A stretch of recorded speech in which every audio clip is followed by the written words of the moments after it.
Tudo pronto? Podemos começar?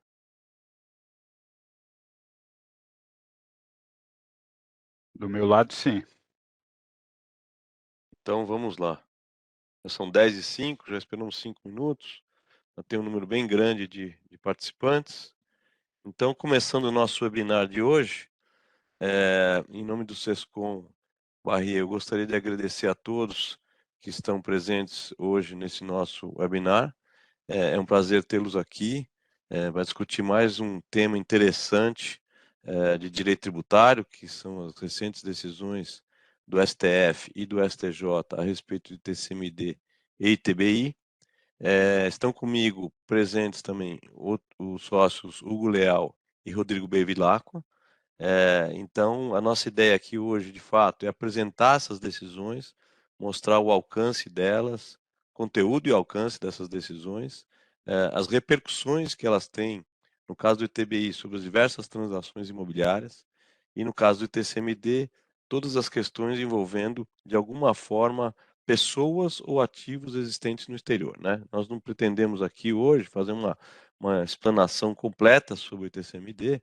Nosso objeto aqui, de fato, é, a partir da decisão do STF sobre as decisões, são duas, né, importantes, a partir dessas decisões, procurar explicar qual é a situação prática hoje e o que esperar nos próximos meses a respeito da regulamentação do ITCMD em relação às operações com o exterior, né?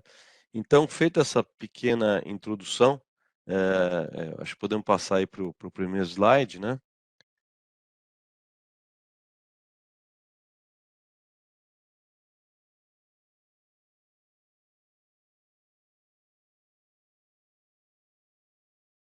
Segundo que eu passo um. Esse aqui, né? Isso, exato. Só um pouquinho aí. Bom, então vamos lá. Não, esse não é o primeiro ainda não, acho que já é o segundo.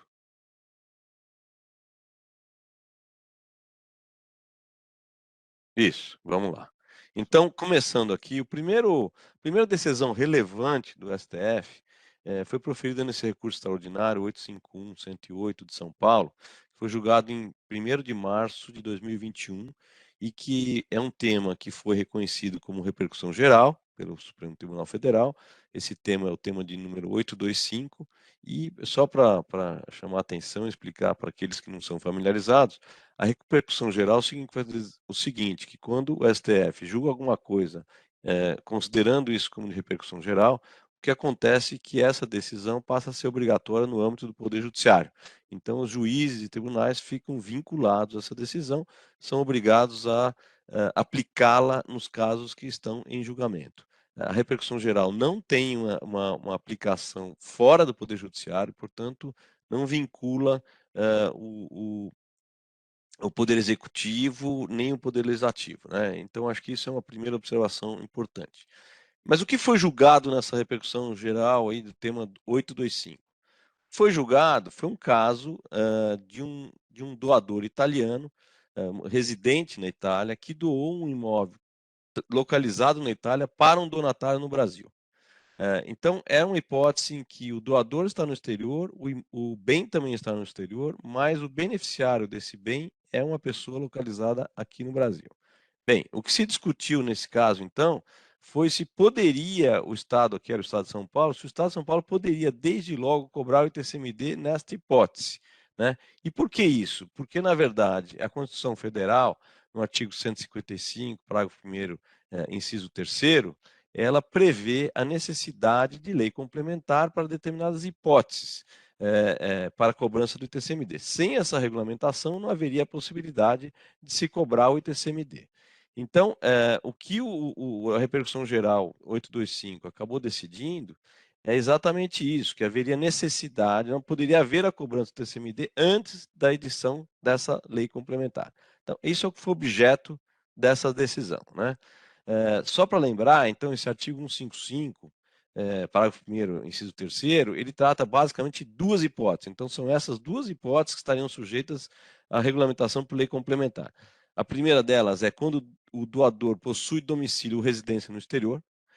E o segundo é quando a pessoa falecida possuía bens no exterior, residia lá ou teve o seu inventário processado no exterior. Então, são duas hipóteses bem específicas. Em todas as demais hipóteses envolvendo a transmissão por meio de doação, em caráter não oneroso ou em razão de herança, as demais hipóteses estão autorizadas e estão previstas já, inclusive, nas leis estaduais, né? Essas duas hipóteses aqui, como eu falei, dependem de lei complementar, também são previstas nas legislações estaduais, mas o Supremo que veio dizer o seguinte: não, isso não é possível, não se pode aplicar essas previsões legais aí dos estados enquanto não houver lei complementar. Essas duas hipóteses serão melhor tratadas e examinadas pelo Hugo em seguida, quando então ele vai detalhar as diversas situações envolvendo o residente no exterior e os bens possuídos no exterior. Para ficar bem claro qual é o alcance, vocês vão ver que não é uma questão tão simples, né? Envolve aí uma multiplicidade de situações e que certamente vão ser objeto dessa lei complementar, e depois ele vai discutir também a compatibilidade dessa lei complementar, dos projetos que já existem sobre essa lei complementar, com a legislação do Estado de São Paulo em particular, para mostrar se elas estão de acordo ou não, se a lei está de acordo ou não com as disposições desses projetos de lei complementar. Mas dando sequência, então, depois de falar aí sobre essas duas hipóteses que são específicas, né, que dependeriam de regulamentação, o que é importante destacar aí é que essa repercussão geral determinou que o ITCMD nessas hipóteses depende da lei complementar, né?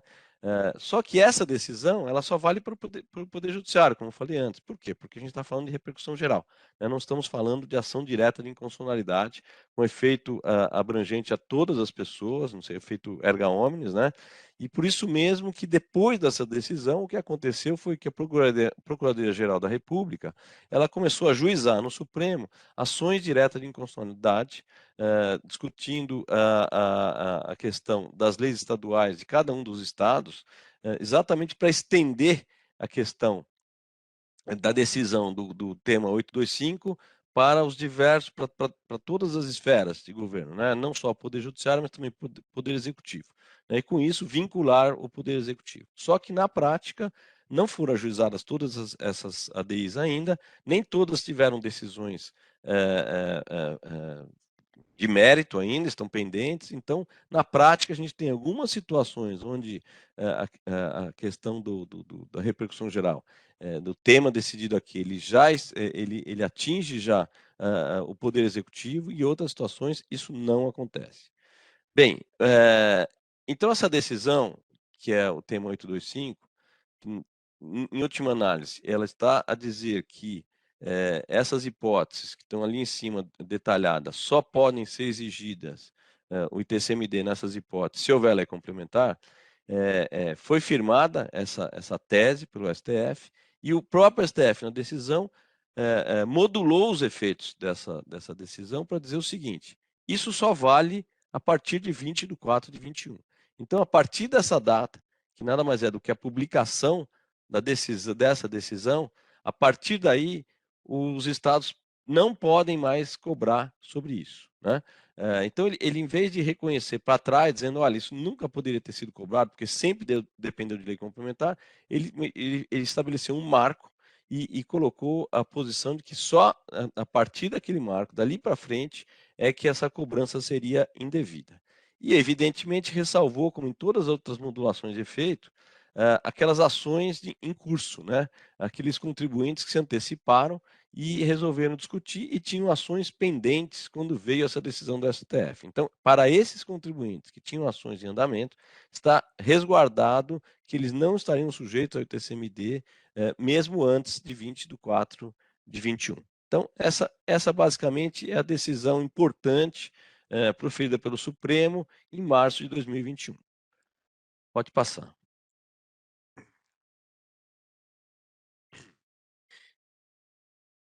Aí. Não, não, mais um.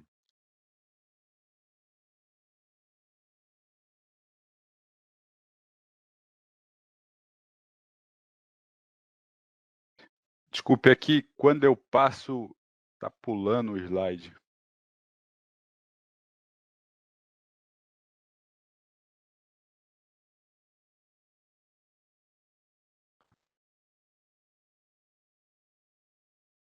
Hugo, quer que eu compartilhe aqui? Acho que mais fácil, né? Eu acho mais fácil. Eu não sei por que tá pulando aqui. É esse aí, Roberto? Esse agora foi. Exato, exatamente, esse aí.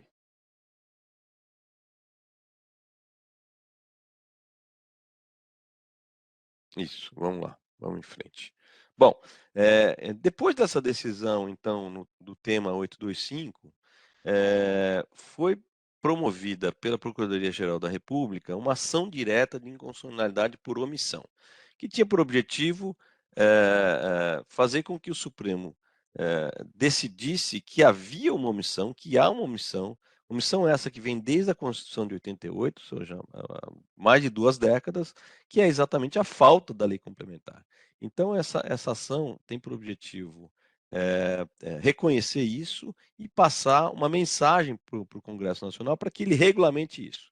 Então, o conteúdo dessa decisão foi a notificação a ação foi julgada procedente e o resultado dela foi uma notificação do Congresso para que tome providências no sentido de editar essa lei complementar, né? E fixou um prazo para que isso acontecesse, de 12 meses, né?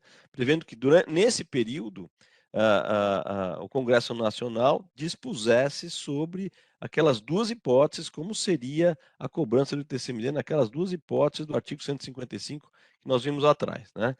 E por que a necessidade dessa lei complementar? É bom que se frise isso, porque evidentemente que se todos os estados fossem regulamentar essa situação com o exterior, certamente haveria conflitos, né, de competência, ou seja, os estados provavelmente iriam cada um puxar para si a cobrança do ITCMD numa situação que por não ser uma questão clara, porque envolve o exterior, eles acabariam trazendo para eles essa competência de cobrança do ITCMD. Isso, de fato, aconteceu. Se nós olharmos as leis estaduais, nós vamos ver que elas são, em grande medida, conflitantes.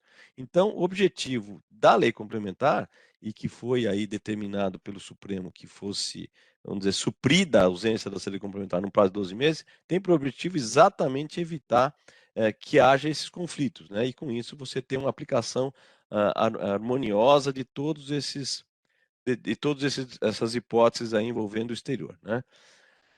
Então, a lei complementar que se aguarda aí, ela vai fixar as condições para a cobrança do TCMD, vai ter abrangência nacional, ou seja, será de caráter obrigatório, observância obrigatória por todos os estados, né?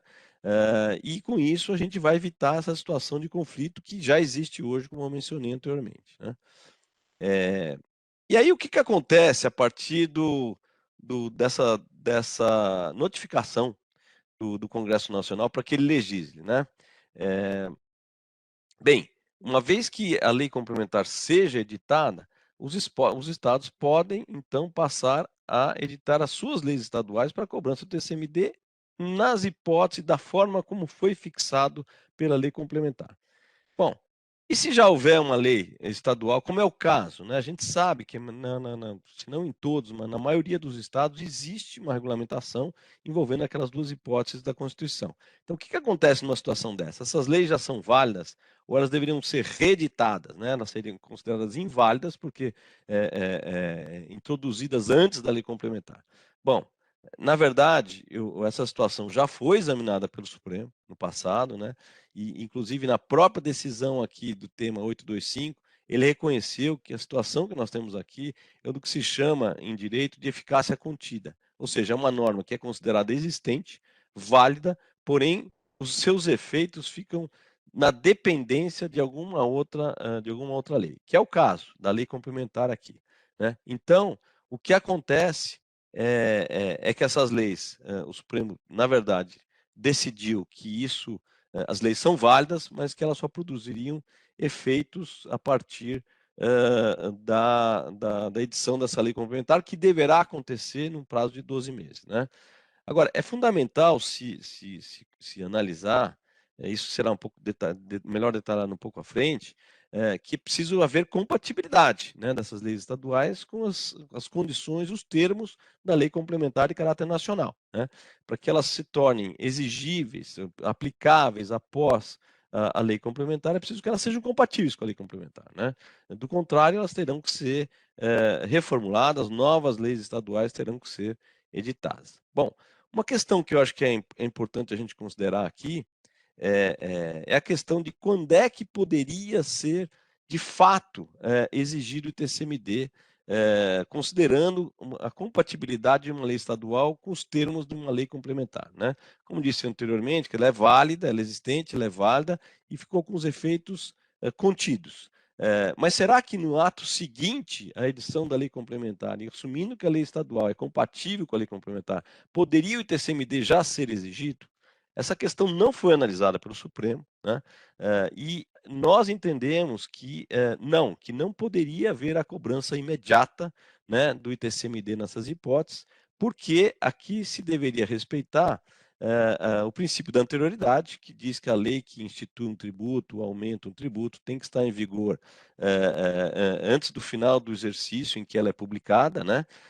E, portanto, para ser exigida a partir do ano seguinte, assim como existe também o princípio da anterioridade nonagesimal, que também prevê uma garantia de 90 dias. Para quem também não está familiarizado, imagine a situação em que uma lei ela é editada e publicada no mês de dezembro de um ano, né? Então ela atende o princípio da anterioridade, porque passaria a ser cobrada a partir de janeiro do ano seguinte, mas entre a sua edição e o início da cobrança decorreriam menos de 90 dias. Então, a Constituição hoje prevê que é preciso observar também os 90 dias. Então, nessa situação que eu descrevi, você teria que não só observar, estaria sendo observado o primeiro dia do exercício seguinte, mas teria que estender um pouco mais para que desse 90 dias entre a publicação da lei e o início da sua cobrança. Então, assim, reafirmando aqui, na nossa visão, sim, estaria sujeita à anterioridade e, consequentemente, também a anterioridade nonagesimal, né? Então, não poderia ser exigido o TCMD. Vamos dizer que a lei complementar fosse editada em setembro de 2022 agora, né? Poderia passar a ser cobrado isso imediatamente? Nós entendemos que não. Deveria ser a partir de janeiro de 2023, né? Consequentemente, havendo um prazo aí de 90 dias, estaria atendido também o princípio da anterioridade nonagesimal, né? Se vier isso em dezembro, como eu disse anteriormente, a gente teria 90 dias a partir da publicação da lei, né? Então, esse é o entendimento nosso a respeito da situação, mas, como eu disse anteriormente, essa questão não foi decidida pelo Supremo ainda, e não existe nenhuma garantia, né, a respeito da possibilidade ou a garantia de que isso será aplicado, né? Então, do ponto de vista prático, né, eu acho que os contribuintes devem serem conservadores a esse respeito, né, e se prepararem para que, uma vez editada a lei complementar, saber que a partir dela a lei estadual, de novo, se compatível com a lei complementar, já poderia passar a cobrar o TCMD nas hipóteses do artigo 155. Então, isso para dizer o seguinte: é importante que se faça um acompanhamento dessas leis complementares. E não vamos imaginar que isso necessariamente vai acontecer só daqui a 12 meses, né? Pode ser que aconteça daqui a 3 meses. E se dentro dessa visão conservadora de que, uma vez editada a lei complementar, esse TCMD já poderia passar a ser recolhido, então é preciso estar atento a essas leis, aos projetos em vigor hoje, para não perder a oportunidade, que vai ser explicado um pouco mais à frente, de se beneficiar dessa situação na qual ainda continua existindo aí uma oportunidade, né, de um planejamento para se fazer doações a partir do exterior, sem o pagamento do TCMD. Então, eu acho que, em linhas gerais, as decisões do TCMD envolvendo as decisões do STF envolvendo o TCMD, elas giram em torno dessa questão do exterior e da regulamentação que até então não existia e que passará a existir uma vez o Congresso produzindo a lei complementar, né? E aí todas as questões vinculadas aí a sua compatibilidade das leis estaduais com essa lei complementar. Então, assim, feita essa primeira explanação aí sobre essas questões, essas decisões importantes do STF, o Hugo vai dar continuidade, examinando aí em detalhes todas essas situações, como a lei complementar, em que situações situações específicas ela deverá regular essa questão do exterior, e com isso, vamos dizer assim, dar uma indicação, uma orientação clara de como é que a lei complementar, como os projetos de lei devem encaminhar essa discussão, inclusive examinando aí aquilo que já existe em termos de lei complementar, de projetos, como eu disse anteriormente, né, e a compatibilidade, pelo menos, com o Estado de São Paulo, que é vamos dizer assim, a gente está aqui em São Paulo, então acho que achamos correto tratar dessa legislação, porque senão teríamos que examinar várias outras, né, mas eu acho que o exame da lei do Estado de São Paulo já é um bom parâmetro para a gente ver quanto que essa lei está de acordo, pelo menos com os projetos hoje existentes, né? Então, eu passaria agora a palavra aí para o Hugo, para ele passar esse detalhamento e depois a gente entra então na questão do ITBI. Hugo, por favor. Bom dia a todos, agradeço a presença de todos. Roberto, Rodrigo, só para confirmar, vocês estão visualizando aí a Sim, tela? sim, sim. Eu entrei num outro modo aqui que eu estava tendo um pouco de dificuldade ali para passar os slides. Antes de começar aqui a minha parte, eu só queria fazer um comentário complementar em relação à questão da modulação de efeitos que foi feita pelo Supremo. Tá? Primeiro, só criticar rapidamente essa tendência de modulação de efeitos, que tem sido, inclusive, bastante desigual, né, porque a modulação de efeitos tem sido sempre em situações em que a decisão é favorável ao contribuinte, e em situações que é contrária ao contribuinte, a gente não tem visto a modulação de efeitos, que é a situação que, na verdade, deveria, por excelência, ocorrer uma modulação em prol da segurança jurídica e da confiança do administrado no poder público. Mas, além de ter sido modulados os efeitos nesse tipo de situação, que não deveria, na minha opinião, haver a modulação, porque isso acaba estimulando as 3 esferas de governo, tanto o governo federal, estadual e municipal, a editarem leis inconstitucionais, né, e como o judiciário demora para julgar essas leis inconstitucionais, o que acontece é que durante todo esse tempo o tributo é cobrado de maneira inconstitucional, e quando finalmente essa inconstitucionalidade é reconhecida, é pronunciada pelo STF, né, começam os argumentos de natureza arrecadatória, né, e ao modular o efeito, na verdade, o Supremo acaba validando aquela cobrança inconstitucional que foi praticada até então. Mas, nesse caso em particular, eu acho que a modulação de efeitos, além de ser indevida, ela foi formulada de maneira bastante inadequada, porque, embora ela tenha ressalvado, como o Roberto falou, as ações judiciais em curso, ela não abrangeu toda e qualquer ação judicial. Ela ressalvou ações judiciais nas quais se contesta a validade do tributo, mas não ressalvou as ações judiciais nas quais o contribuinte pagou o tributo de maneira indevida e entrou com ação judicial de repetição de indébito. Então, nos termos em que foi formulado, parece que o contribuinte que impetrou, por exemplo, um mandado de segurança para não pagar, esse estaria protegido, mas o que pagou e entrou com a repetição de indébito não estaria protegido. E também não ressalvou a situação do contribuinte que deixou de pagar porque considerou que a lei era inconstitucional, a lei estadual, deixou de pagar, mas não entrou com ação judicial, correu risco, né? Correu risco, não pagou no peito, né? E nesse tipo e sofreu um auto de infração e está discutindo na esfera administrativa, por exemplo, ou ainda não sofreu auto de infração. Então, também esse tipo de situação deveria ter sido ressalvada, né? Em outras situações em que houve modulação de efeitos, né, foram ressalvadas esse tipo de situação, né, inclusive as ações judiciais que visavam a repetição de indébito. Aqui eu acho que houve o critério que foi utilizado não foi adequado e não é compatível ou uniforme com os critérios que foram adotados em outros precedentes pelo próprio Supremo Tribunal Federal. Mas entrando aí nas situações que a Constituição considerou para fins de atribuir competência para a cobrança do IPCMD aos estados, nós temos basicamente 4 situações. Temos a situação dos bens imóveis, que aí prevalece a regra de que o estado competente é o estado onde está situado o bem, é um elemento de conexão objetivo, como nós veremos aí no slide seguinte.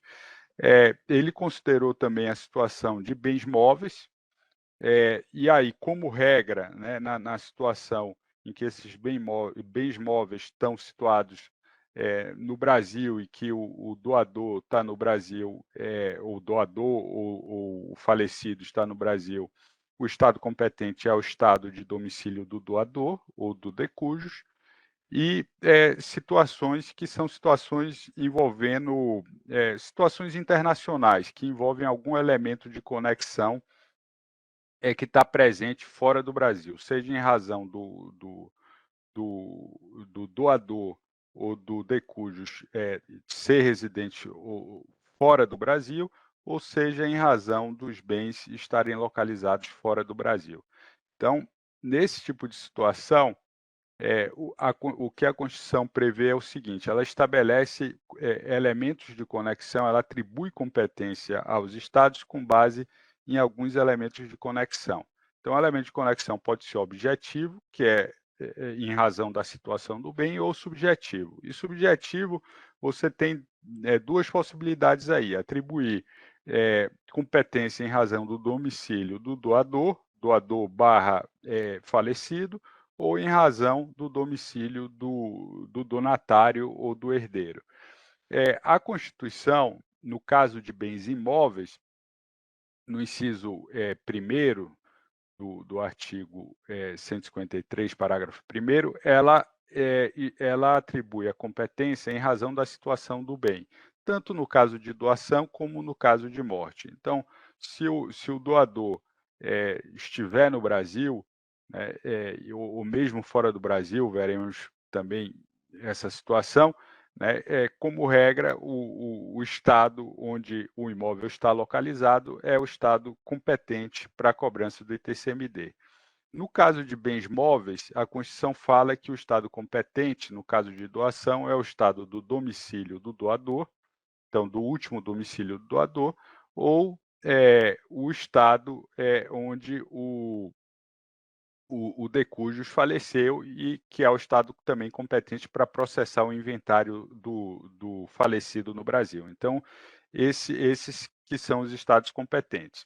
Mas, no caso que são essas situações internacionais, que é a situação do doador que reside no exterior e a situação do falecido que possuía bens ou era residente no exterior, ou teve seu inventário processado no exterior, e aí sempre, né, que uma pessoa é residente no exterior e falece no exterior, o inventário será lá processado e não no Brasil. Então, nesse tipo de situação, como o Roberto falou, a Constituição fala que o exercício da competência pelos estados para a cobrança do ITCMD depende de lei complementar, porque nesse tipo de situação há um risco, em muitos casos, há um risco grande de conflito de competência entre os estados e, como foi também reconhecido pelo acórdão do STF, há um risco de bitributação internacional do ITCMD. Do imposto sobre doação ou heranças, tanto pelo Brasil como por outro país, né, sem que haja aí nenhum mecanismo para evitar essa dupla tributação. Então, em razão desses critérios de conexão, a gente tem algumas situações, algumas claras e algumas sobre as quais existe aí uma zona cinzenta. A primeira situação é a situação que foi objeto do julgamento do STF, que é uma situação em que o doador era residente no exterior, que é o caso do doador falecido, era residente no exterior, e o imóvel estava no exterior, o bem estava no exterior, o móvel ou imóvel, e o donatário estava no Brasil. É a situação que foi julgada pelo STF, na qual existiu o pai era italiano, o imóvel também estava localizado na Itália e a herdeira estava localizada no Brasil, era uma advogada que, inclusive, advogou em causa própria, para não pagar o ITCMD e gerou esse leading case do STF. Então, nesse tipo de situação, a Constituição ela fala que a cobrança do ITCMD depende de lei complementar. Isso é o que foi reconhecido pelo STF de maneira clara. Então, quando a gente olha o dispositivo constitucional que regulamenta a competência do Estado, a gente vê que ele não atribui ao Estado competência com base no elemento de conexão pessoal em razão do domicílio do donatário. Então, e aqui nessa situação, o único elemento de conexão com o Brasil é o domicílio do donatário. O que a Constituição faz é atribuir competência em razão da situação do bem, quando é bem imóvel, e em razão do domicílio do doador. Quando o único elemento de conexão com o Brasil é o domicílio do donatário, não existe nenhum dispositivo constitucional que atribua competência direta aos Estados, né? Além disso, a própria Constituição fala que esse tipo de situação depende de uma lei complementar que regulamente a competência nesse tipo de situação. A segunda situação possível é a situação em que o doador falecido é residente no exterior, a mesma situação de um pai que morava na Itália, mas, diferentemente da primeira situação em que o imóvel, né, e que foi a situação julgada pelo STF, que o imóvel estava localizado na Itália, aqui a gente está imaginando uma situação em que o bem estava no Brasil. E aí estamos considerando duas variantes, né, que é o segundo quadro e o terceiro, né, de serem bens imóveis localizados no Brasil ou bens imóveis localizados no Brasil.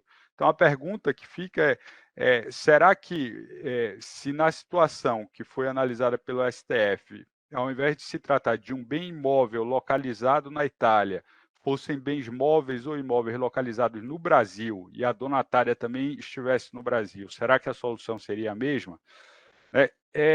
No caso de bens móveis, a gente entende que sim, e que a competência do Estado também depende de lei complementar.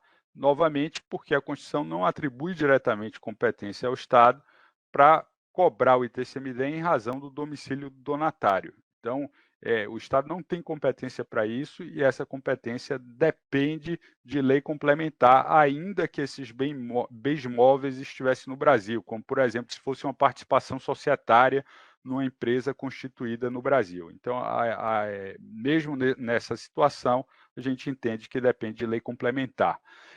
No caso de bens imóveis, a situação é um pouco mais complexa, porque quando nós vamos para o inciso 1º do dispositivo constitucional, ele atribui, quando ele fala de bens imóveis, ele fala que o Estado competente é o estado de situação do bem, ou seja, o competente é o estado onde o imóvel está localizado. Então, quando a gente analisa esse dispositivo constitucional, a gente pode chegar à conclusão de que, olha, se o imóvel, nesse tipo de situação em que o pai estivesse na Itália, mas o imóvel estivesse no Brasil, em Minas Gerais, por exemplo, né, e a donatária ou herdeira aqui no Brasil, que Minas Gerais seria competente com base nesse inciso 1º e que nessa situação nesse tipo de situação não seria necessária a lei complementar. Essa é uma maneira de ver. Existe outra maneira de ver também, que é no sentido de que o inciso 3º, na verdade, cria uma exceção em relação ao inciso 1º. Então, mesmo no caso de imóvel situado no Brasil, quando houver algum elemento de conexão fora do Brasil, né, ou seja, uma situação envolvendo uma situação extraterritorial, que aqui no caso é o doador ou de cujos está fora do Brasil, que também seria uma lei complementar. Mas é uma situação mais discutível, né, e para fugir desse tipo de discussão, né, o que se pode fazer é tentar transformar o bem imóvel localizado no Brasil num bem móvel. Como que você faz essa transformação? Você faz essa transformação, por exemplo, conferindo esses bens imóveis para uma holding imobiliária, porque aí o que seria objeto de sucessão ou de doação seria a participação societária, que é um bem imóvel, e não diretamente os imóveis. Então, seria uma maneira possível de se fugir desse tipo de discussão.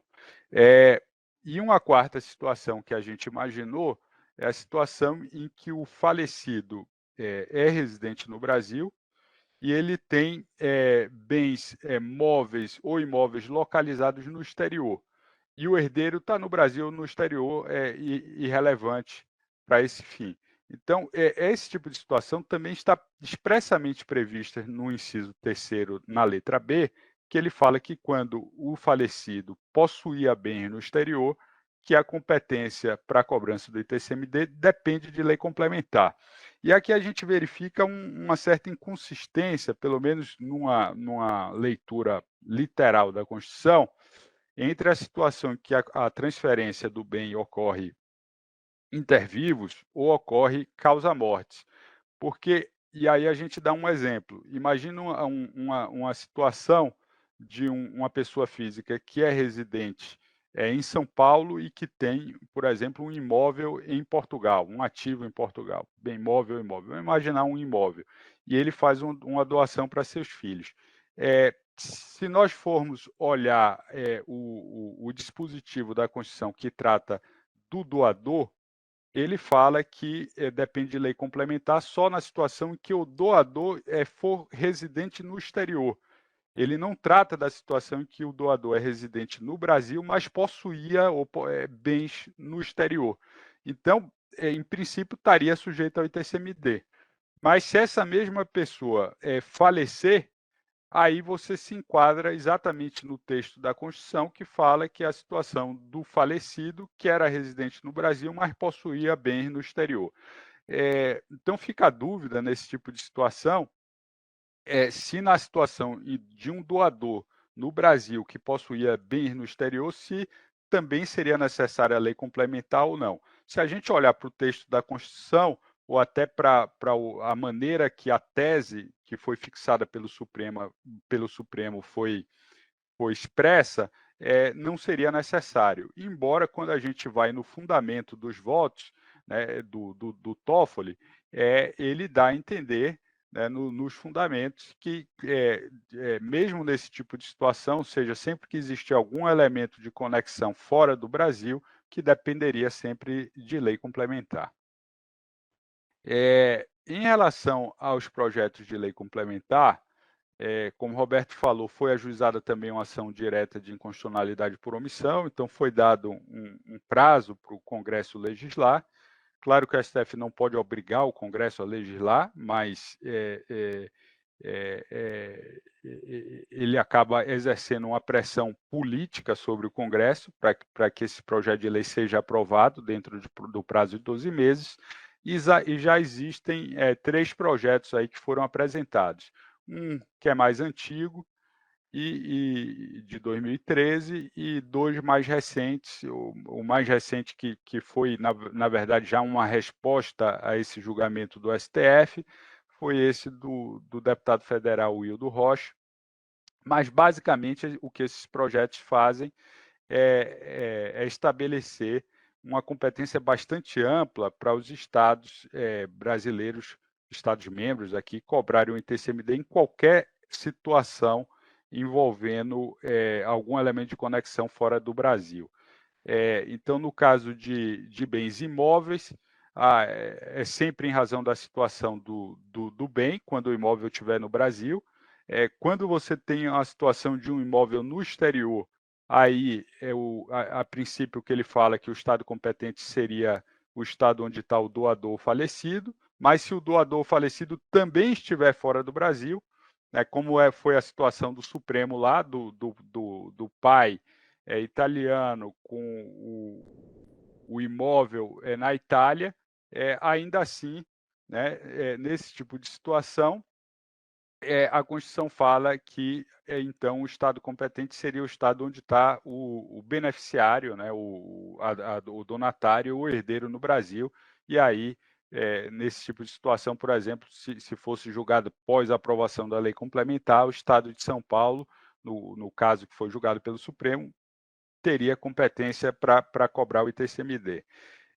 No caso de bens móveis, situados no Brasil, é o domicílio se o doador for residente no exterior, passa a ser o domicílio do beneficiário no Brasil.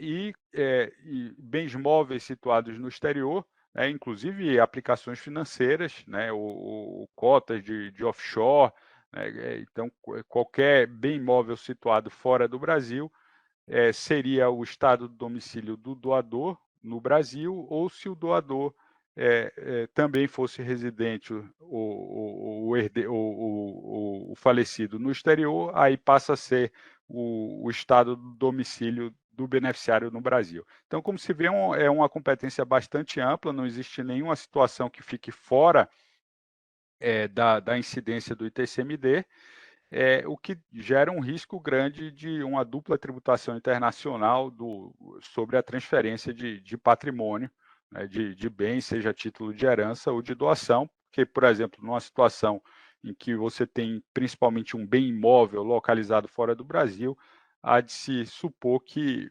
o país onde esse imóvel está localizado também vai exigir um imposto de transmissão lá, e nesse caso haveria uma dupla tributação, sem que a lei complementar tenha previsto nenhuma hipótese de isenção, né, ou algum mecanismo de compensação, por exemplo, dando um crédito para o donatário aqui que tivesse que pagar novamente um imposto sobre correspondente ao imposto que já foi pago no país onde o imóvel está localizado, por exemplo.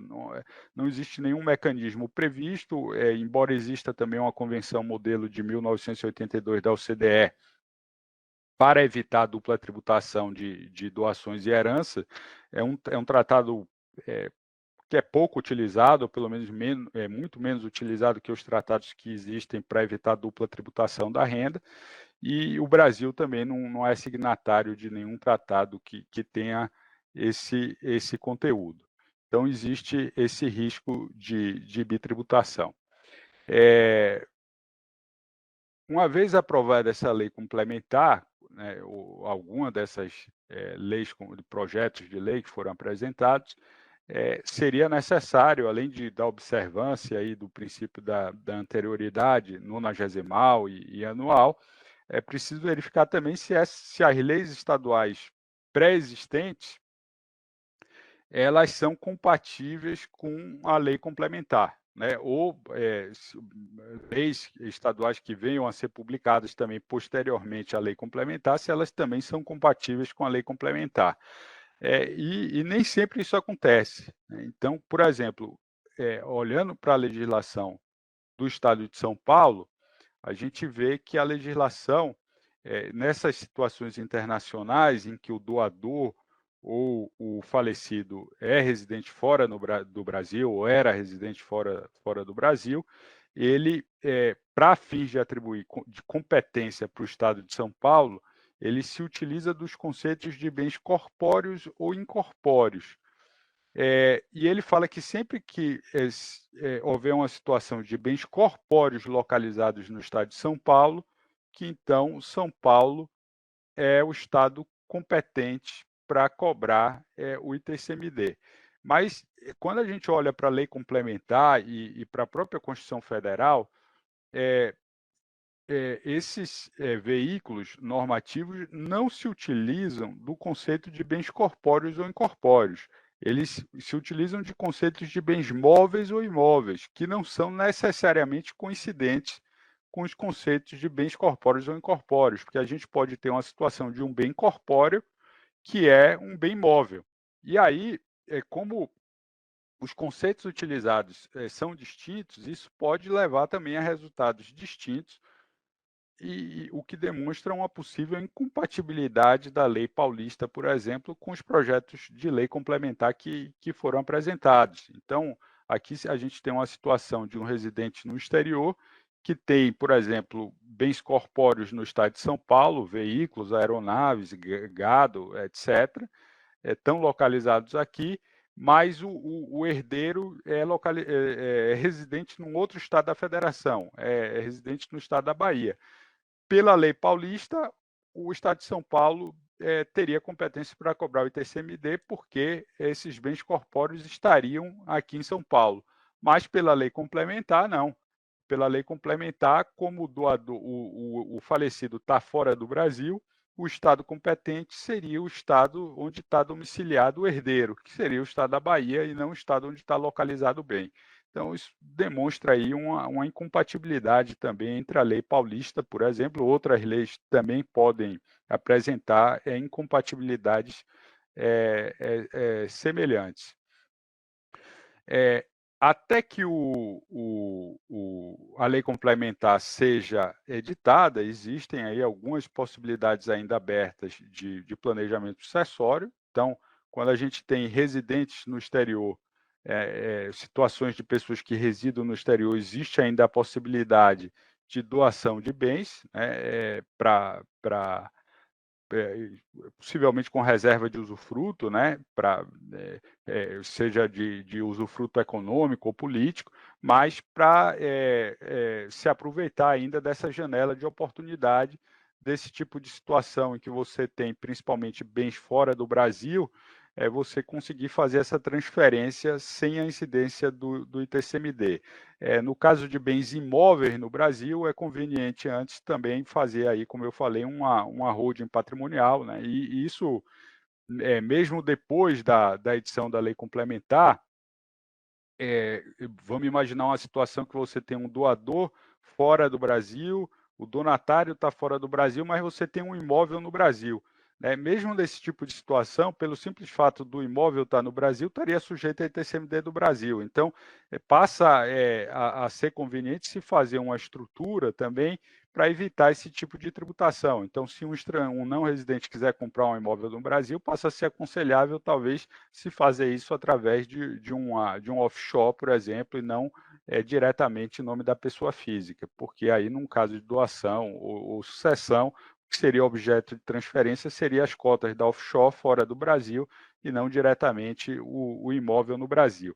Um outro conceito aí também que é um conceito que pode despertar alguma discussão ou ensejar alguma discussão, e é um conceito também que deve ser observado, é o conceito de não residente no Brasil.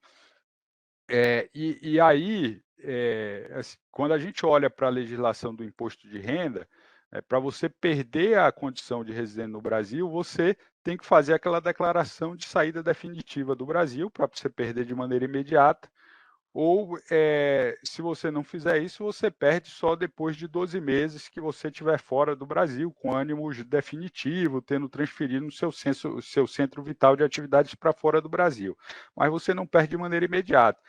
A questão é que a gente não está falando aqui de imposto de renda, a gente está falando de TCMD, que é um imposto estadual. Então, até que ponto esse tipo de exigência, né, de declaração de saída definitiva, que vale para fins de imposto de renda, vale também para fins de TCMD, é discutível. Né?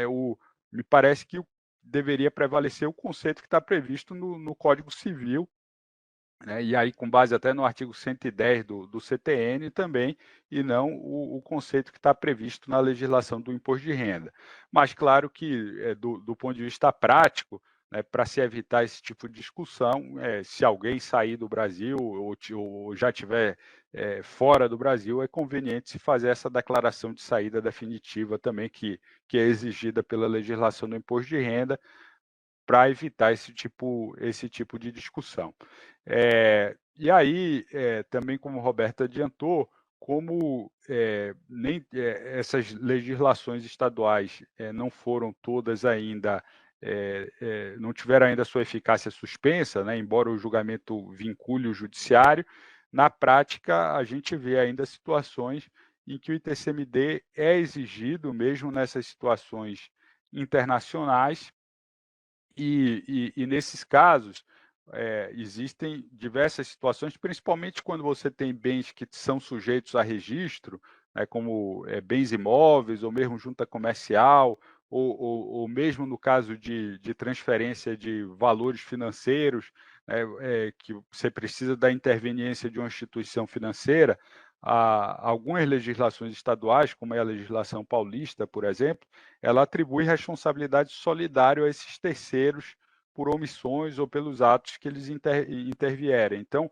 na prática, muitas vezes é difícil você fazer a transferência desses bens sem o recolhimento do ITCMD, embora o mérito da discussão aí já tenha sido definida pelo STF. Né? Então, nesse tipo de situação, ainda é necessário, às vezes, se ajuizar uma ação judicial, normalmente um mandado de segurança, para que você consiga fazer a transferência sem a incidência do ITCMD. Então, essas são as principais considerações aí sobre o primeiro tema do seminário, que é, como o Roberto falou, a gente aqui o objetivo hoje não é falar do ITCMD como um todo, né? Mas apenas o ITCMD nessas situações internacionais que envolvem algum elemento de conexão que está localizado fora do Brasil, em razão da decisão que foi proferida aí pelo STF, das decisões, né? Tanto na repercussão geral, como na ação direta de inconstitucionalidade por omissão, como nessas ações diretas de inconstitucionalidade contra as legislações estaduais que já foram ajuizadas. Então, a gente fica ainda à disposição aí para as perguntas ao final, e eu passo agora a palavra aí para o Rodrigo, para ele abordar o segundo tema do seminário. Obrigado, Hugo. Bom dia, pessoal. Tudo bem? Bom, vamos lá. A gente vai falar agora um pouquinho sobre o ITBI. A gente também teve aí algumas decisões importantes nos últimos anos, né? Na verdade, a gente teve no último ano e meio, num período já de pandemia, inclusive, com alguma dificuldade de acompanhamento pelos contribuintes dos temas nos tribunais superiores. O STF ele teve uma pauta muito ativa e ele julgou 3 temas muito importantes em relação ao ITBI. Isso num período de um ano e meio, né, que a gente verifica, de agosto de 2020 até a mais recente, em fevereiro agora de 2022. E aí o que a gente tem, na verdade, são 3 assuntos importantes que modificaram substancialmente aí a forma como os municípios e as prefeituras fazem o cálculo e recolhem o ITBI, né, envolvendo o momento da ocorrência do fato gerador do imposto. Isso é uma discussão já antiga, mas que o Supremo veio pacificar o tema, mas a gente vai ver que ele não esgota e não exaure as discussões. Ele também fixa alguns parâmetros para fixação da base de cálculo, né, do imposto. E, por fim, ele também faz uma análise, e esse daí talvez o assunto mais quente, mais importante do momento em relação ao ITBI, em relação ao alcance daquela imunidade que o dispositivo constitucional confere aos contribuintes na integralização dos imóveis para o patrimônio de pessoa jurídica, né? Então, a gente vai falar rapidamente sobre esses 3 temas, né, os principais pontos desses julgados, o alcance e os efeitos práticos, que eu acho que é o que mais interessa a todos aqui.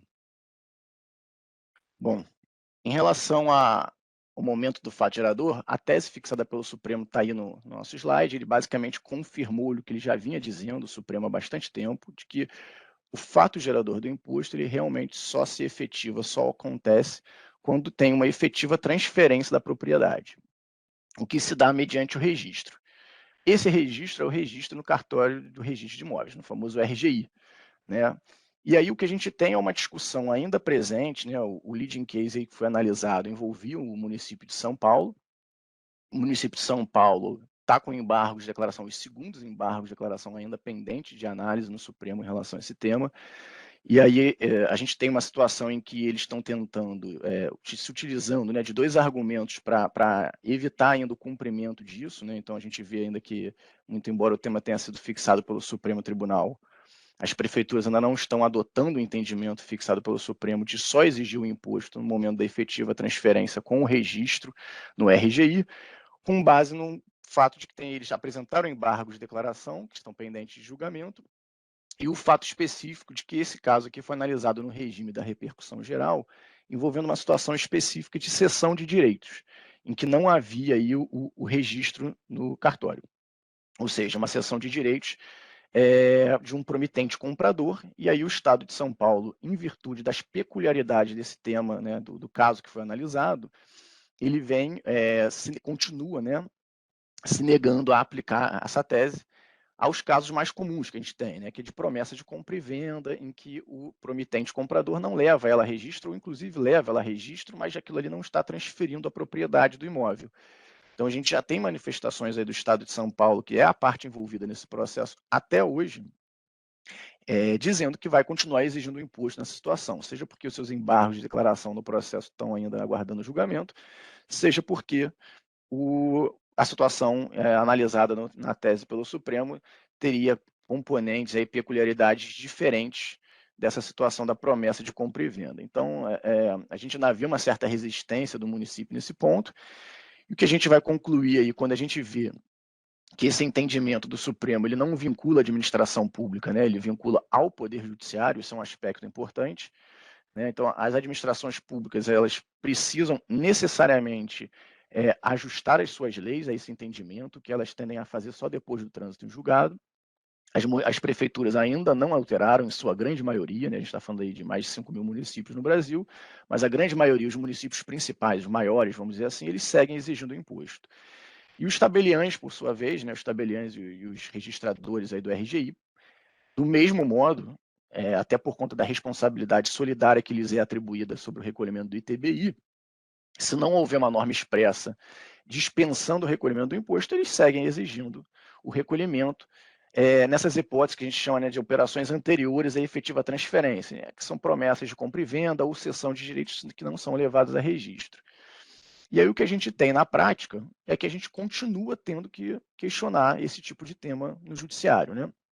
Os contribuintes fazem a promessa, levam a registro, e a gente precisa impetrar um mandado de segurança ou um outro tipo de ação, seja para afastar o recolhimento do imposto ou até mesmo para recuperar eventual multa e juros, tá? De operações que já foram realizadas no passado, muitas vezes para não atrasar e não impedir a conclusão de uma operação comercial de compra e venda do imóvel. A gente sabe que as partes, muitas vezes, elas optam pelo pagamento, mas pagaram com multa e juros. Diante desse entendimento do Supremo, abre-se uma oportunidade de recuperar eventual juros ou multa que tenham sido imputados pelas prefeituras, porque eles consideravam o fato gerador ocorrido lá atrás e não no momento do registro, né? Então, acho que esses são os principais, vamos dizer assim, contornos desse tema julgado pelo STF, envolvendo o momento do fato gerador do ITBI. A gente agora passa para o segundo, pessoal, o tema 1113, que aí foi um julgado irrepetitivo do STJ, que a gente vai falar sobre a base de cálculo do ITBI. Né? Era um outro assunto questionado já há bastante tempo. A parte envolvida, até parece coincidência, mas também é o município de São Paulo, em que a gente sabe aí, quem já fez transação envolvendo imóvel em São Paulo, sabe que o município costumava adotar aquela valor geral de referência, né, que era uma planta genérica e unilateral que eles consideravam, né, para fins de recolhimento do ITBI. E aí o que a gente tinha de prático, de efeito prático nesse caso, era que o TJ de São Paulo já tinha definido esse tema de uma maneira, vamos dizer assim, parcialmente favorável aos contribuintes, ele afastou esse valor geral de referência, esse valor venal de referência, mas, por outro lado, ele autorizava os municípios a equipararem a base de cálculo do ITBI com o IPTU. Eles autorizavam essa equiparação, né? E aí ignorava o valor da transação. Muitas vezes a gente tinha uma planta, um valor de IPTU que tomava por base outras referências, um valor substancialmente maior do que o valor da efetiva transação que foi pactuado pelas partes para a aquisição daquele imóvel. E aí o que o STJ trouxe de novidade aqui, e esse é um assunto que realmente muda, tem uma mudança de paradigma aqui, né, nesse caso, é que ele fixa basicamente 3 teses. Ele fala que o valor, né, não pode estar vinculado, a base de cálculo do ITBI não pode estar vinculada ao IPTU, ele desvincula essas bases de cálculo, né, isso é um primeiro aspecto importante. O segundo, e esse acho que é o aspecto que traz maior conforto aos contribuintes, mas ao mesmo tempo tem algumas preocupações, que ele diz que o valor da transação informado pelo contribuinte perante a prefeitura, ele goza de presunção de veracidade, né, de legitimidade. Obviamente é uma presunção relativa, né, que pode ser afastada pelo fisco, mas mediante um regular processo administrativo próprio, que ele até coloca do artigo 148 do CTN, que é o dispositivo que trata do lançamento por arbitramento. O que a gente vai ver aqui no próximo slide é que ele faz uma inversão da lógica. Até então a gente tinha o valor do imóvel, que é a base de cálculo do ITBI, sendo informado diretamente pela prefeitura e o contribuinte só sendo notificado daquilo e tendo que recolher o imposto, né? Para uma situação em que o STF agora coloca o contribuinte como, vamos dizer assim, iniciando esse processo. Ele leva a informação ao fisco, formando o valor da transação, aquela informação goza de uma presunção de veracidade e legitimidade, mas o fisco pode, evidentemente, no seu poder fiscalizador, revisitar aquela base e, eventualmente, lançar um imposto sob arbitramento, né, se ele discordar e tiver elementos contundentes para invalidar o valor que as partes estão informando naquela transação, né? E aí a gente tem os efeitos práticos disso. Como a gente falou, a gente tem uma distinção efetiva agora das bases de cálculo do ITBI e do IPTU, algo que a gente não observava até então, inclusive no precedente do Tribunal de São Paulo, Tribunal de Justiça, que já vinha com um entendimento parcialmente favorável aos contribuintes. Esse entendimento agora foi estendido para definitivamente afastar e dar legitimidade ao valor da transação. Ele coloca a impossibilidade da prefeitura, como eu disse, de lançar esse valor do ITBI de ofício, ou seja, ele precisa necessariamente aguardar as informações pelo contribuinte, né, da transação. A base de cálculo, como a gente diz, do ITBI, ela tem que partir da declaração do contribuinte.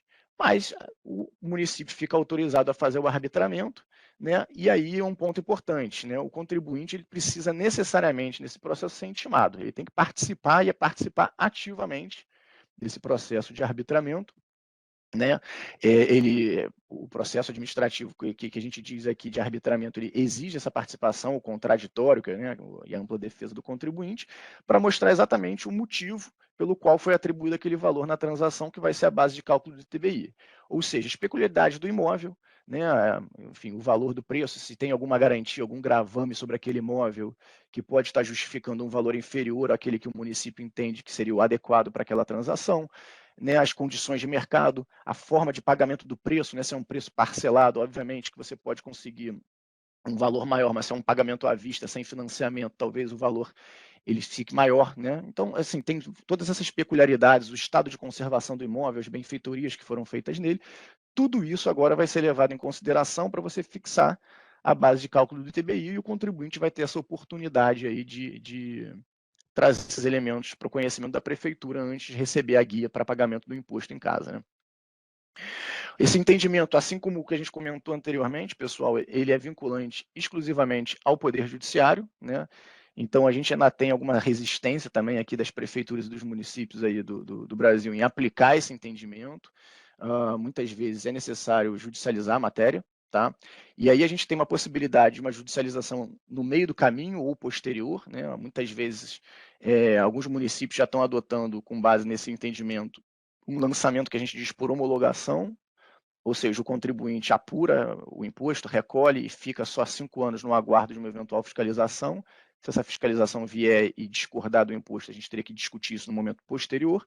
Mas se ela fizer o lançamento que a gente chama por declaração, em que o contribuinte declara e o fisco emite a guia, né, aí talvez essa guia ainda venha em valor aumentado e a gente precise judicializar isso no meio do caminho, né, tentando não atrapalhar aí a transação, a conclusão do negócio. Então, acho que com relação à base de cálculo, esses são os principais contornos que a gente separou aqui para falar com vocês, pessoal. E a gente entra no último tema aqui do nosso webinar, que envolve o alcance da imunidade do ITBI, né? Acho que esse é um tema que comporta bastante discussão. Esse foi o primeiro julgamento do Supremo aí na época que eu mencionei desse 1 ano e meio, acho que foi realizado em agosto de 2020. E ele mudou também aqui substancialmente a forma como era entendido esse tema. Algumas situações até que nos eram favoráveis ficaram desfavoráveis, mas outras que eram desfavoráveis agora parece ter uma oportunidade de questionamento aqui que a gente vai conversar. O que o Supremo decidiu, pessoal, em relação a essa imunidade na integralização de cotas do capital social? O Supremo ele basicamente encampou uma tese, né, de um doutrinador do Yoash Arada, em que ele faz uma separação. Ele fala que a imunidade do TBI, nesse caso, ela fica restrita, ela só alcança os valores dos bens, né, que estão sendo integralizados, que são suficientes a subscrever o capital social da empresa. Significa dizer que, se você está integralizando bens numa sociedade e esse bem possui um valor superior ao valor das cotas esse valor está sendo, isso tem um ágio, né, no pagamento dessas cotas, isso é alocado numa conta de reserva de capital, é uma conta de patrimônio líquido, mas o Supremo entendeu, e aí o ministro Marco Aurélio foi vencido, né? Esse julgamento foi 7-4 contra os contribuintes, o relator do acórdão que teve um entendimento divergente foi o ministro Alexandre de Moraes. Ele encampa essa tese de que a imunidade estaria restrita e não alcançaria, né, estaria restrita ao valor do capital subscrito e não alcançaria o valor excedente ao capital social. A gente tem críticas veementes a essa tese, né? A gente discorda absolutamente desse entendimento, acho que não faz o menor sentido, né, do ponto de vista jurídico, contábil, são contas de patrimônio líquido, o valor está, enfim, disponível para a empresa, não faz diferença, a Constituição não faz essa separação, não faz um critério de proporção, mas a verdade é que a gente tem aqui, de novo, um entendimento vinculante do Supremo e que vai ser aplicado, né? A gente sabe que o entendimento do Supremo, a gente tem que, é uma premissa, a gente não discute, a gente convive com ela. E a gente tem uma necessidade aqui agora de adequação das operações para esse tipo de tese que foi fixada pelo Supremo. Então, na medida do possível, quando a gente coloca aqui de adequar, tentar nunca fazer, alocar valores desses imóveis que superam o capital social à reserva, né? Tentar alocar eles ao capital que está sendo subscrito para a gente evitar esse tipo de discussão, que se chegar no judiciário hoje, as chances dos contribuintes são muito pequenas, né? Porque a gente tem um entendimento fixado, embora criticável, é um entendimento que hoje prevalece no âmbito do judiciário. A gente, como eu disse anteriormente, pode passar para o próximo slide, Hugo, por favor.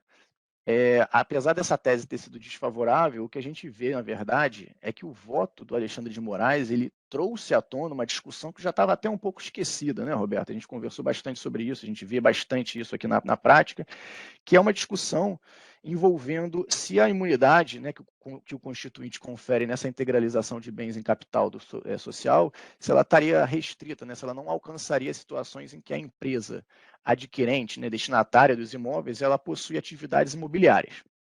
Né? O texto da Constituição ele é confuso, né? Uma interpretação literal comporta bastante discussão, mas na prática o que a gente sempre viu aí, e a jurisprudência dos tribunais, e o próprio CTN, né? A Constituição é ambígua nesse sentido, mas o artigo 37 do CTN, do Código Tributário Nacional, ele não deixa dúvidas de que essa restrição à empresa que está sendo integralizada os bens no capital social não poder ter atividade imobiliária, essa aplica tanto numa hipótese de integralização como numa hipótese de fusão, incorporação, cisão, né, de operações societárias. Só que os trechos do Alexandre de Moraes, que ele traz nesse julgamento, e aí é uma discussão até jurídica, se isso seria um fundamento relevante, né, o famoso ratio decidendi, o fundamento relevante da decisão, ou se seria só um argumento de passagem que o ministro faz ali para justificar o seu voto, se ele teria um efeito de alterar essa jurisprudência. Mas a verdade é que ele traz, nos votos dele, uma separação, e ele coloca essa imunidade na integralização de bens em capital social como uma imunidade incondicionada. Ele fala expressamente, categoricamente, como eu disse, encampando uma doutrina do professor Yosh Arada, de que essa limitação à aplicação da imunidade seria aplicável apenas a essas operações societárias de fusão, cisão e incorporação.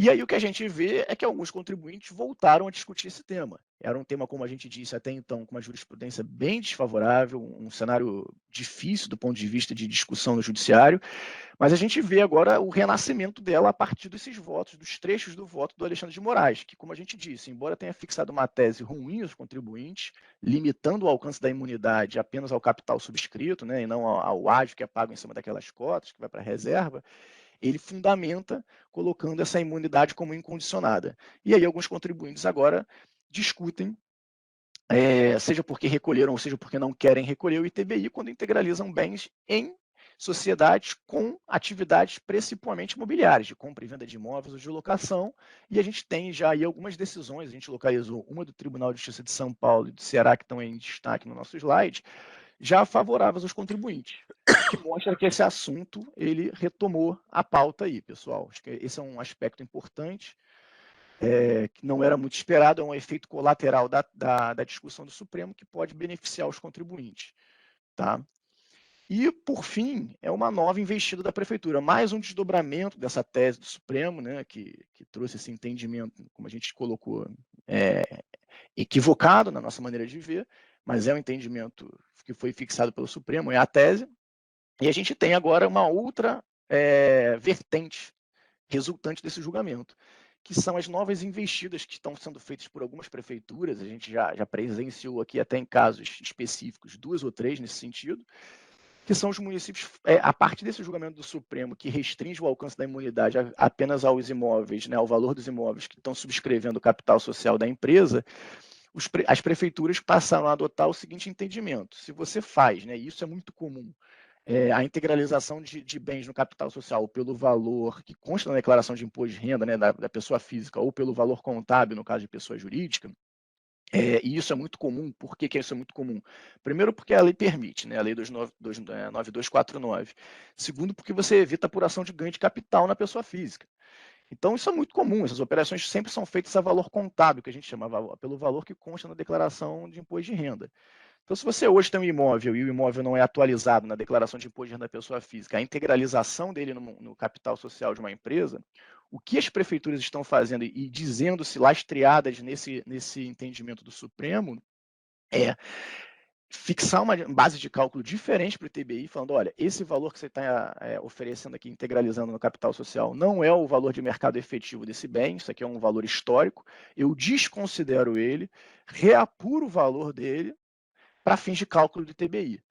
E dizendo-se lastreado na tese do Supremo, que, como a gente viu, envolveu uma situação específica que parte do valor do imóvel estava sendo destinado à conta de ágio, né, da reserva de capital. Aqui a discussão é diferente, é uma reavaliação, de novo, são as prefeituras ignorando o valor informado pelo contribuinte e apurando o valor do imóvel para fins de cálculo do ITBI com base em critérios internos, né, de novo, utilizando-se lá daquelas plantas, daqueles valores genéricos que constam nos seus sistemas lá de cadastro.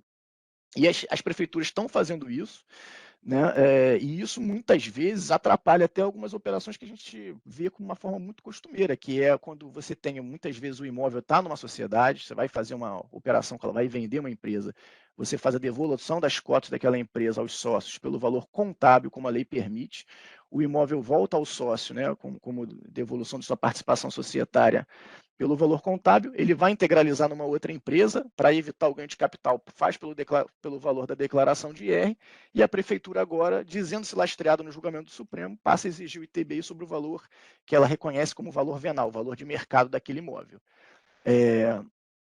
A gente discorda, mais uma vez, desse entendimento. Não foi isso que o Supremo julgou.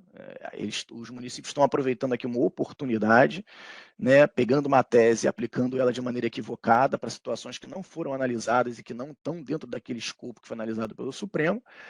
O leading case não analisou disso, mas a gente já vê, inclusive, infelizmente, algumas decisões contrárias aos contribuintes aí. A gente localizou uma do Tribunal de Santa Catarina, esse processo que está mencionado ao final do slide, que encampa e convalida esse entendimento da prefeitura. Então, eu acho que é uma atenção que a gente tem que ter aqui, porque, como eu disse, isso é muito comum quando vão haver operações societárias, que a gente faz a separação dos imóveis de uma empresa e depois a integralização em outra, sempre pelo valor contábil, e as prefeituras estão agora pegando carona numa tese do Supremo para buscar, aí, de novo, um aumento na arrecadação, desvirtuando aquilo que foi julgado pelo STF. Então, pessoal, acho que da parte do ITBI eram esses 3 principais temas que a gente separou para conversar com vocês. E eu, enfim, agradeço aqui a participação de todos e reitero aí as palavras do Roberto e do Hugo, que a gente está à inteira disposição aí para conversar com vocês sobre situações específicas que vocês estejam vivenciando. Acho que o momento é muito oportuno. Teve muitos julgados. Acho que o motivo, né, desse webinar, pessoal, foi muito trazer aqui esses entendimentos, que foram muitos entendimentos que mudaram substancialmente a forma de cálculo e recolhimento desses impostos num curto espaço de tempo. Então, acho que são temas que demandam um aprofundamento e mudam a nossa forma de ver algumas coisas. Embora a gente discorde de muitos assuntos, de muitas conclusões que o Supremo chegou aqui, elas existem e, como eu disse, são hoje premissas que a gente precisa conviver, né, e dentro do possível, uma postura conservadora para evitar discussões aí nessas operações. Eu me coloco à disposição e agradeço a todos. Roberto, passo a você aí para palavras finais. Bem, só complementando aí para destacar que, eu acho que fica claro que os contribuintes, têm que tomar certas medidas de ingresso no judiciário para discutir alguns desses temas, seja porque, como foi ressaltado aí, as decisões ainda não vinculam, os municípios ou os estados, então há necessidade de ingresso no judiciário para fazer valer aquilo que o Supremo já decidiu, né, seja em outros casos, porque algumas dessas decisões suscitaram outras teses por parte dos municípios, como o Rodrigo acabou de destacar bem, e, portanto, a necessidade, nesse caso aí, do contribuinte se defender, né. Então são várias situações, acho que a questão do TCMD e do ITBI ganhou uma dimensão maior até do que ele tinha antes, em termos de discussões, e, ao contrário do que se imaginava, embora os temas tenham sido em grande medida decididos pelo Supremo e pelo STJ, há necessidade ainda do contribuinte se valer do judiciário para fazer, para ter reconhecido o seu direito, né? Principalmente no caso do ITBI, porque nós sabemos que o ITBI depende do tabelião, o tabelião é responsável, então basta ali você já tem um obstáculo a ser vencido, o tabelião não vai simplesmente acolher uma decisão do STF, embora pudesse fazê-lo, mas ele não vai acolher, então o contribuinte vai ter que entrar com ação judicial. Acho que isso é bastante relevante, né, a considerar e, então, acho que temos que analisar caso a caso, a situação concreta, a operação que será feita, para ver a necessidade dessa ação judicial.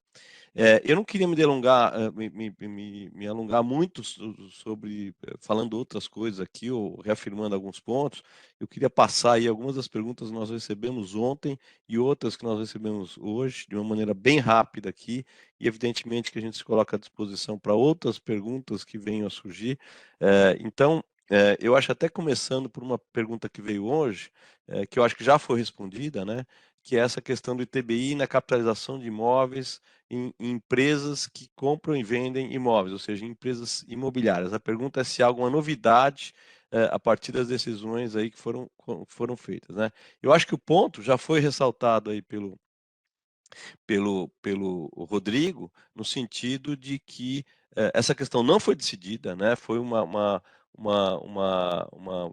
manifestação de passagem, né, no acordo que tratou lá da alocação de parte do valor do aumento de capital para reserva, né? Então a questão não foi decidida, não tem até agora uma jurisprudência firme a favor do contribuinte, mas se o contribuinte quer se valer da possibilidade dessa tese se firmar a favor dos contribuintes, ele deverá recorrer ao judiciário. Eu acho que essa é a recomendação aqui no momento, né? Uma outra questão que foi colocada é sobre o TCMD a respeito de doações em espécie feitas no exterior. Então, a questão aqui é o seguinte, doação em dinheiro feita no exterior, poderia haver cobrança do TCMD nesse momento, sim ou não?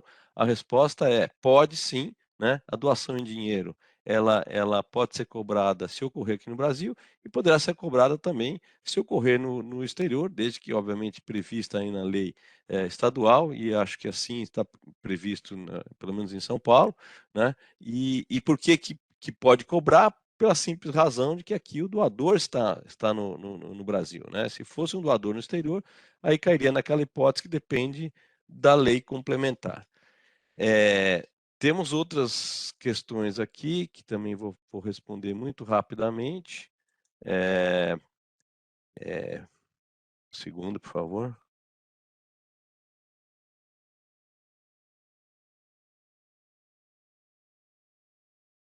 A pergunta como acertar a dosimetria dos valores destinados a planos de previdência complementar para que não haja incidência do ITCMD? Eu não sei se eu entendi bem a pergunta, mas de qualquer maneira eu acho que não tem vinculação nenhuma com dosimetria, né? O que existe aí é a discussão se um plano de VGBL e um plano de PGBL, se eles estão ou não sujeitos ao ITCMD, né? No caso de falecimento, né? E aí, a jurisprudência que tem se firmado aí de maneira muito forte é que o VGBL não está sujeito à incidência do TCMD, tendo em vista a natureza jurídica desse tipo de plano, que é a natureza de um seguro, né?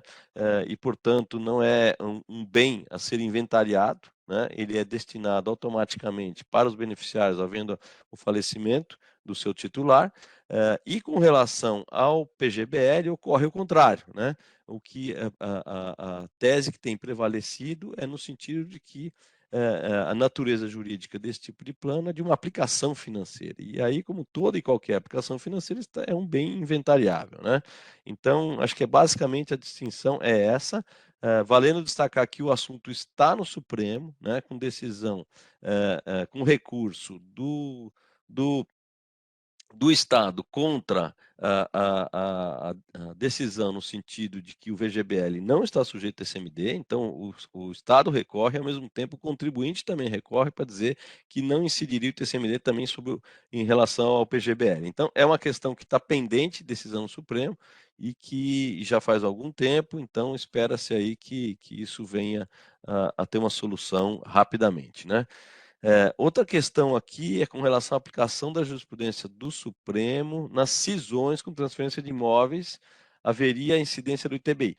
Eu acho que não tem a ver com a jurisprudência do STF, isso é uma situação regulada pela Constituição, pelo Código Tributário Nacional e pelas legislações municipais, no sentido de que se a empresa que recebe o imóvel ela não é imobiliária, a cisão não está sujeita ao ITBI. Se for o contrário, haverá incidência do ITBI. Então, isso não guarda relação com as decisões, porque é uma questão clara em termos legais e constitucionais. Uma terceira e última pergunta aqui que foi feita é quais são as teses discutidas que mais afetam ativos financeiros. Eu acho que não existe nenhuma em particular que diga respeito diretamente a ativos financeiros, exceto essa questão do PGBL que eu mencionei. Se houver de fato a equiparação ativo financeiro, então haveria o TCMD, ao contrário do que acontece com o VGBL. Nas demais hipóteses, eu não vejo nenhuma aplicação daquilo que foi decidido recentemente pelo simples fato de se tratar de ativos financeiros. Então, acho que com isso eu respondo aqui todas as perguntas, pelo menos que eu tive acesso. Se houver outras perguntas, fico à disposição, o grupo fica à disposição para a gente responder depois por e-mail, sem problema nenhum. E, bom, com isso a gente já está com o horário bastante avançado. Espero que o webinar tenha sido útil, né? Acho que são temas que, embora parecessem mais fáceis, né? A legislação de ITBI, de TCMD, às vezes parecem mais fáceis do que outros tributos, mas na prática a gente vê que ela suscita muitas dúvidas e que houve uma modificação bastante relevante em relação a determinadas situações práticas, né? Objeto dessas decisões do STF e do STJ. Então, isso só alimenta aí mais discussões e a necessidade de ingresso no judiciário para a defesa de alguns direitos. Eu acho que esse foi o nosso objetivo aqui, mostrar o que houve, o que evoluiu. Acho que teve uma mudança bastante relevante no que diz respeito ao ITBI, né, com diversas dificuldades do ponto de vista prático, né, até porque nós sabemos, como já enfatizei, que o tabelião ali é o responsável, é o guardião da legislação municipal. Então, só com uma ação judicial a gente consegue defender uma tese já sufragada aí pelo Poder Judiciário, e mesmo também com relação ao ITCMD, a gente sabe que muitas vezes, quer dizer, você pega a legislação de São Paulo, se você vai fazer a declaração do ITCMD e você tenta implementar uma decisão dessa do STF, isso simplesmente não funciona. O sistema não permite que você adote aquele entendimento do STJ. Então, mais uma vez, haveria necessidade de recurso ao judiciário, até para não ficar sujeito a qualquer tipo de multa pelo fato de não ter feito a declaração exigida pelo Estado. Então, acho assim, com essa ponderação final aqui, eu gostaria de agradecer a todos pela participação. Mais uma vez, espero que tenha sido produtivo para todos. E nos colocamos, o escritório se coloca à disposição aí para debater temas, para atender necessidades, para ingressar com ações, caso necessário. E com isso, mais uma vez, aí me despeço e agradecendo a todos. Até uma próxima. Certamente teremos outros webinars aí pela frente, de temas relevantes também, e espero contar com a presença de todos para esses novos eventos. Muito obrigado e até a próxima. Tchau, pessoal. Bom dia. Bom dia a todos. Tchau, tchau.